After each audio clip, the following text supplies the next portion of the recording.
जंगल का सामंजस्य। कहानी एक समय की है, एक घने जीवंत जंगल के दिल में, जहां विभिन्न प्रजातियों के जानवर बसे थे। जंगल एक ऐसी जगह थी जहां प्रत्येक प्राणी, बड़ा या छोटा, प्रकृति के संतुलन को बनाए रखने में योगदान देता था। जंगल के केंद्र में एक बुद्धिमान हाथी था, जिसका नाम कवि था। कवि को सभी जानवरों द्वारा उनकी बुद्धिमत्ता और न्यायप्रियता के लिए सम्मान किया जाता था। एक दिन जंगल के बीच एक पानी कुआं का साझा करने के बारे में विवाद उत्पन्न हुआ। बंदर ने महसूस किया कि उन्हें उनका उचित हिस्सा नहीं मिल रहा है, जबकि झीब्रा यह दावा कर रहे थे कि उन्हें पानी का बराबर अधिकार है। तनाव बढ़ रहे होने के बारे में चिंतित, कवि ने निर्णय लिया कि वह सभी जानवरों को एक मीटिंग के लिए बुला लेगा। जब वे प्राचीन बरगद के पेड़ के पास इकट्ठा हुए, कवि ने कहा, प्रिय मित्रों, हमारा जंगल तह तह से हमारे संगठन और सहयोग की वजह से बना हुआ है। हम में विवाद देखना दुखद है। हमें ऐसा समाधान ढूंढना चाहिए जो सभी का भला करे। जानवर सहमत थे और कवि ने एक योजना प्रस्तुत की।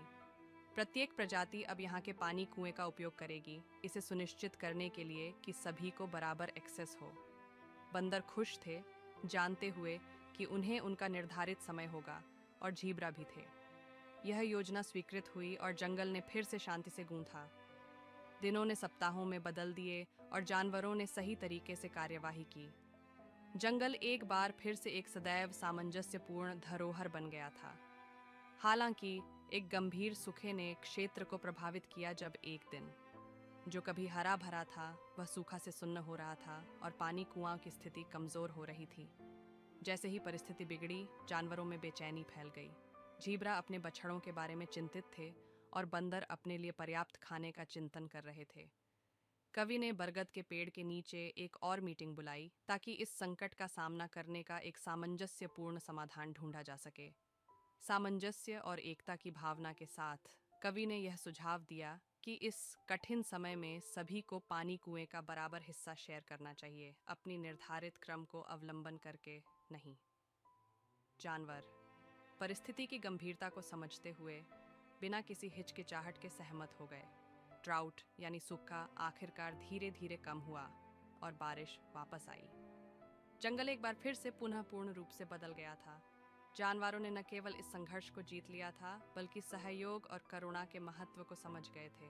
पानी कुएं, जो किसी समय विवाद का केंद्र था, एक साझा संहिता बन गया था।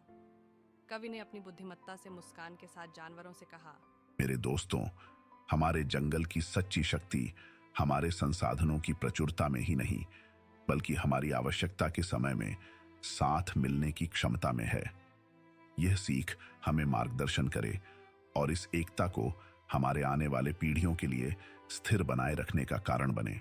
और इस प्रकार जंगल एक बार फिर से शांतिमय हुआ और कोऑपरेशन तथा समझदारी की दृष्टि से समृद्ध हुआ। एक विविधता से भरी प्राणियों के लिए ही नहीं, बल्कि एक साझा साहस के दृष्टिकोण के साथ जंगल ने एक सजीव साक्षात्कार के रूप में जीवन जीने की समर्थन की एक कहानी बना दी।